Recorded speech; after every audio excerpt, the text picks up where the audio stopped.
You can replace a missing window screen by making your own with a few materials from the hardware store. First, measure the space into which the screen must fit.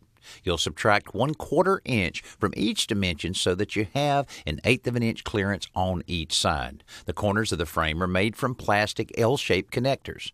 That square in the corner of these connectors is 3/4 of an inch by 3/4 of an inch, so subtract 1.5 inches from each dimension to cut the screen frame. Here we're cutting the vinyl-coated aluminum frame with a power miter saw, but a hacksaw will also work. Next, the corner connectors are fitted into the frame pieces to form 2 large L's, which are then connected to form a rectangle. Remember to be sure that the spline tracks in the connector and frame align with each other. Now you can roll out and cut the screen about 1 inch larger than the frame on all sides. Place the frame on a flat surface and lay the screen over it. The spline is a rubber cord which you'll press into the groove in the frame to hold the screen in place. Start at a corner of the frame and press it into the length of one side using the concave side of the spline roller. Then put the screen snug across the frame and insert the spline on the opposite side.